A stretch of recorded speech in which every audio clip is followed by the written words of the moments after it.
Welcome to today's recitation. We will be talking about circuits again. To review last week, we discussed the Feynman capacitor. The Feynman capacitor described how a changing electric field causes a magnetic field.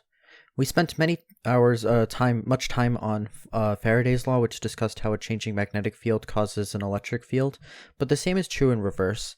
To observe how this works, we review that the capacitor, a parallel capacitor in this instance, tied to a wire, has a current running through it. As the current runs through it, you see the electrons have to move to the left for the current to move to the right. As the electrons move to the left, this plate becomes more positive, causing a greater electric field. As a result, you'll see that more electric field lines show up, imitating a current, and then this drags more electrons to the negative plate so that the current continues moving to the right.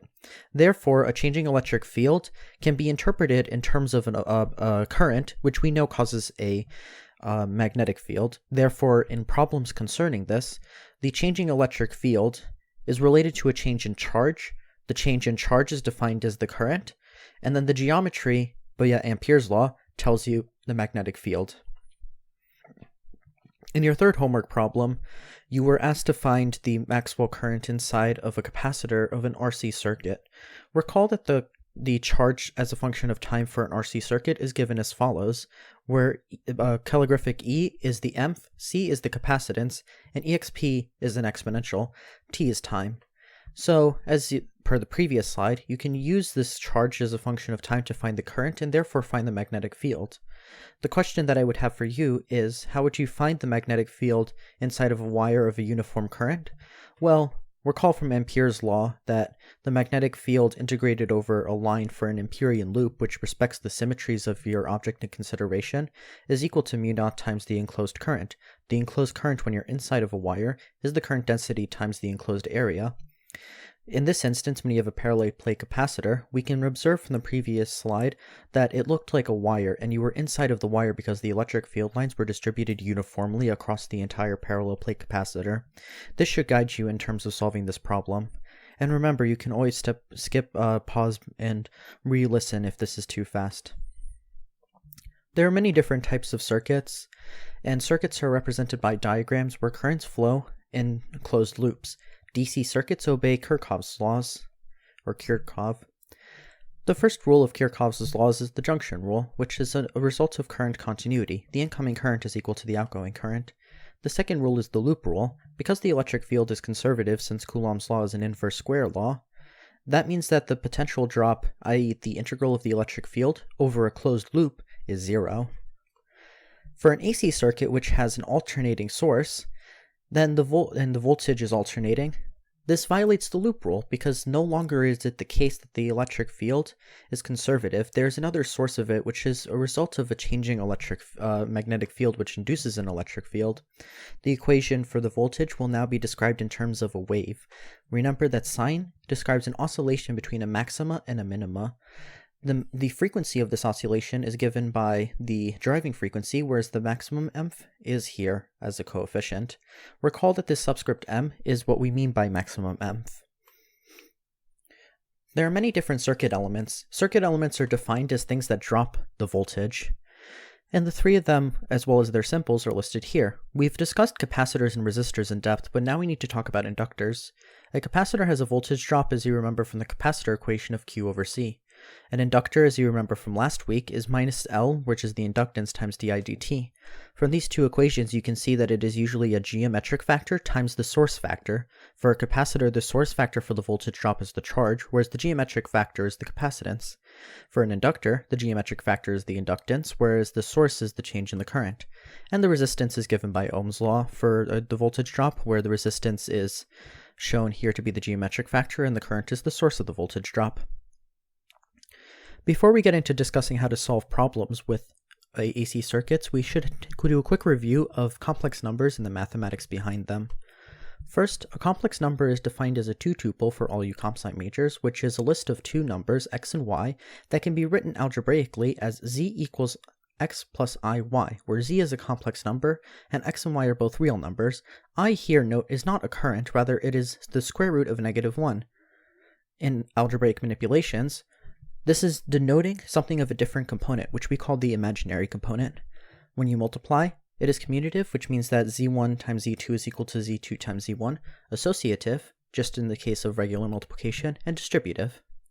Note that when you add them, it corresponds to vector addition, so you should add the real part and the imaginary part separately. So if I have x's with no i's attached, I add them together, and y's with I attached, I add them together, which is why this I is useful. The absolute value of a complex number is defined via Pythagorean theorem, which is the square root of x squared plus y squared. You will see why on the next slide. This can also be written in something called polar form, where z is the magnitude of z times the exponential of I times theta, where theta is, as is the case in 2D vector notation, the inverse tangent of y over x. You will see why on the next page. The important point here is not to use this form, but rather to understand what the magnitude means and what theta means and find them individually. So let's have some geometric intuition for why these definitions are correct. We can draw the complex plane just as a regular 2D vector space, and as is the case in a 2D vector space, there are two numbers that correspond to every point in the plane, an x component and a y component, so you can write it that way. You can also write it in terms of polar coordinates with r and theta. You just don't write it in the same way, you rather have theta as an exponential now. The point is that they are written as and parametrized in two numbers, as we discussed last semester. Because you need two numbers to describe a 2D vector space, you could write it in either one or the other, and the same thing is true for complex numbers. Multiplication is a rotation, which means that you simply rotate and scale this when you multiply complex numbers, whereas complex addition corresponds to vector addition. You add these component-wise. The physical intuition for what these numbers mean are as follows. The magnitude of a complex number is something that you physically measure. You will see that when we talk about resistance and everything like that, the complex number of the magnitude of the complex number in consideration will be the actual measurable thing in a circuit, whereas theta is more so a consequence of something else that you can measure, which is called a phase shift. Because everything we're considering right now is a wave, the difference in waves, or the phase factor, is called the phase shift, so the difference between its peaks and the difference between its troughs, or the distance between the two zeros is shown in the diagram here. This is called a phase shift. It measures how much this blue wave leads this red wave, or how much this red wave lags behind this blue wave. In the following examples, these will be the voltage waves and the current waves. The voltage wave, as you will see, can either lead or lag behind the current wave. Now that we have the math covered, let us discuss the actual physics involved, which is the impedance. The impedance is a sum of a friction term in the circuit as well as an inertial resistance to currents. So there are two types of resistance. One is the actual resistance of the wire, or a resistor, which is given by R. So this depends on the total resistance in your circuit, and it corresponds to an actual frictional force on the current, whereas X, which is called the reactance, depends on inductors and other circuit elements like capacitors. These do change the current, but in a totally different way. It's not something that slows down the actual electrons in the current, but rather has different effects. So for example, in an RC circuit, we saw that we had the electrons moving, which generates a changing electric field, which causes a current to flow. That still changes the overall current through that object in the circuit, but is not the same thing as a frictional resistance. It's an inertial resistance. So we put that down as the reactance, denoted by X. So now our questions are, what do we do with this complex number z, the impedance? Well, we have to know about its magnitude and the angle. Well, currents are obtained via the magnitude. The generalized Ohm's law is the magnitude of this impedance times the current is equal to the maximum EMF. Impedances are like resistors in series or parallel, meaning that when I have multiple resistors, I can either add them in series or in parallel. We will mostly be dealing with series or objects that are in series for inductors, so this will be the important part to remember, that for impedances in series, you simply add them. So I'll go back for a second. The next question we should have here is, what is the angle measure? The angle measures the phase shift, as we said before, and remember the angle is the inverse tangent of x over the resistance. So we'll see a note on the next slide discussing that. But let's actually list out what the actual impedances for different objects are. For a capacitor, it's minus I over omega times C, where omega is the driving frequency. For an inductor, it's I omega L, where L is the inductance. And for a resistor, it's just R. So these two contribute to the reactance because they have an I attached to it, and this one is just contributing to the resistance. Note that positive angle for Z, which is the inverse tangent of the total reactance over the total resistance, means that the voltage leads the current, whereas a negative angle for Z means that the current leads the voltage. Similarly, if the current lags the voltage, it's a positive angle, and if the voltage lags the current, then it's a negative angle. So let's go over the steps for solving impedance problems. The first step is to actually graph the circuit in consideration. You'll see in the first homework problem that you will have to draw 3 different circuit diagrams depending on which switches are closed or open. Combine the impedances that are in series or parallel. Use the angle information to write equations in terms of the ratios of reactance and resistance. Use the current and the magnitude info to relate currents to the maximum EMF. And then you should have a system of equations. So as in many circuit problems, such as the ones that use Kirchhoff's laws, a system of equations can be determined to be complete if you have the same number of unknowns as you have equations. Let's go over one example. So here's the following circuit. I have 2 resistors, I have a capacitor and an inductor. So I've drawn my graph. The next step to find the phase lag in the current will be to find the impedance. So we add the 2 resistor components, and that'll be 2 times R, so 2 resistors, and they're all in series, so I can just add them. And then I have the 2 reactance components. I have I omega L minus I over omega C. So I use the values from the previous slide that tell you what the reactances are, and I simply add them together. So we add them as we do vectors component-wise. The phase lag will just be the reactance over the resistance, so 1 over 2R times omega L minus 1 over omega C. And then the current is given by the generalized Ohm's law. The EMF, maximum EMF, is equal to I times the magnitude of Z. I is the current, and the magnitude is 2R squared, which gives you this, and then this squared, omega L minus 1 over omega C squared. Now in your first homework problem, you have a circuit that looks like this. You have a resistor, a capacitor, an inductor, and another capacitor, and you have 2 switches. You conduct a series of tests depending on which ones are closed.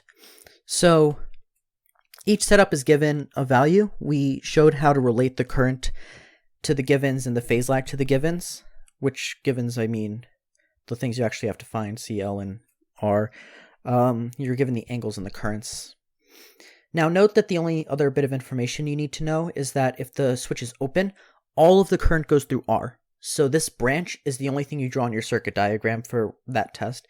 If this is closed, then because there's no resistance here, all the current is going to want to go through this wire instead, because it'll be easier. So no current goes through here, and in that drawing, you eliminate this branch. So you have 3 equations because there are 3 tests, and R, C, and L are your only unknowns, so you can completely determine this via a system of equations.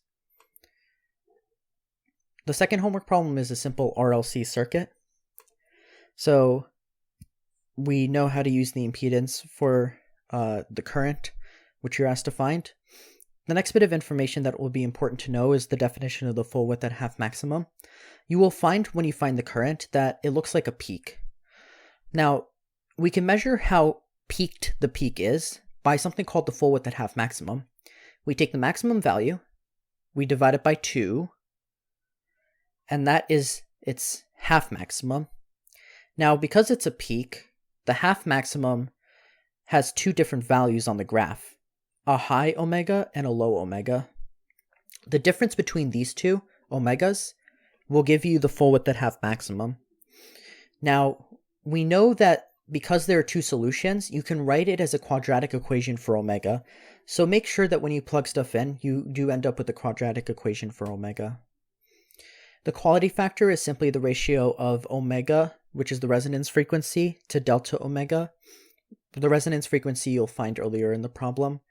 So you can just take that ratio and find out how peaked the current is. So physically, it means how good of a circuit this is. We use quality factors to measure how good springs are, etc. So where does this all come from? So first, let's assume a DC source and use Kirchhoff's laws. So if there's a DC source, we can take the total change in the voltage and set it to 0. The first term comes from di dt, but I is dq dt, so it's a second derivative. The second term comes from I times R, I is dq dt, and the third term comes from the capacitor, which is Q over C, and divided by L. So in a regular DC circuit, what we see is that if we eliminate this resistance term, it looks a lot like a simple harmonic oscillator, where dq over dt squared, d2q, equals minus some constant times q. This is a lot like the acceleration is minus kx, where the acceleration is the second derivative of x, and we know a spring solution, the position, looks like a sine or a cosine. The same thing will be true here, except we have this resistance term, which we can think of as a frictional term. It is what we call in mathematics a damping term. So it's still a wave, but it's a damped wave. An AC source adds a driving force term to the right-hand side. So the right-hand side will no longer be 0, but have some driving frequency, and it'll look like sine of omega dt, since that is the mth. So there are two types of waves here. There's the driving wave, and then there's the current wave. So that means that we should look at when this current wave is equal to this omega driving wave. And that is what we call a resonance, which is the peak in the current. And then the other type of solution is to look at exactly how these waves lag behind each other and everything like that. This is a study of differential equations, which you can look more deeply into, but this describes why we're talking about waves for currents. Like, why do we talk about a wave for a current? That doesn't necessarily follow from a wave for a circuit. It comes from the actual differential equation describing that. And when we talk about waves, complex numbers are incredibly useful to describe the phase shifts in the waves, as well as the magnitudes that we actually measure from these quantities. And that is why the impedance is a useful thing for solving these problems. Thank you for watching this recitation, and if you have any questions, you can comment them below or always email me.